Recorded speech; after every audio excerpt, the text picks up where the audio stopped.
नमस्ते साथीभाइहरु। यो भिडियो मेरो नेपाली भाइहरुको लागि आज तपाईहरुले एउटा कहानी मलाई सुनाउनु बहुत मन लागिरहेछ, त्यही कारणले यो भिडियो बनाउँदैछु। भन्छ नि साथीभाइ, तेरो बाउको बिहे देखाइदिन्छु हैन, सुनेको होला यो त तपाईहरुको बहुत सबैको कमन डायलग हो। यो यसै त सुन्दाखेरि रियल लाग्दैन, प्र्याक्टिकल लाग्दैन, लेकिन मेरो बाटो जो कहानी भयो त्यसले मलाई एहसास गरायो कि यो त रियल हो, प्र्याक्टिकल हो, साँच्चै हो। बाउको बिहे पनि देख्नु सक्दैन रहेछ। त कसरी भन्दाखेरि साथीभाइ, म मेरो आफ्नो कहानी तपाईहरुलाई शेयर गर्दैछु। मेरो बिहे लगभग 3-3.5 साल भयो होला। अनि मेरो मायालुलाई भगाएर लिएर मैले बिहे गरेँ घरमा।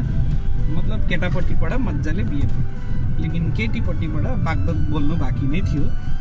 बागदत मतलब अब हिन्दी भाषामा कन्यादान नै भनौँ न नि, बाउतिरबाट केटीको भयो। अनि मेरो मायालु हेरको साइडबाट बागदत बोलेको थिएन, मतलब बिहे गरेको थिएन, किनकि बागदत पनि एउटा बिहेको बात नै हो।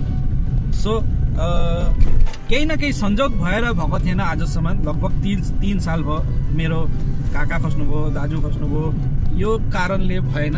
3 सालको बादमा बिहे हामी फेरि गर्न जान्दैछु, मतलब बागदत बोल्नु जान्दैछु।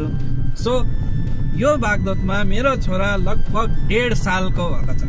त बागदत बोल्दाखेरि मतलब बिहे गर्दाखेरि मेरो छोरा मेरो गोदमै थियो। मिन्स छोराको बाबाआमाको बिहे उसले एटेन्ड गरे जस्तै भयो।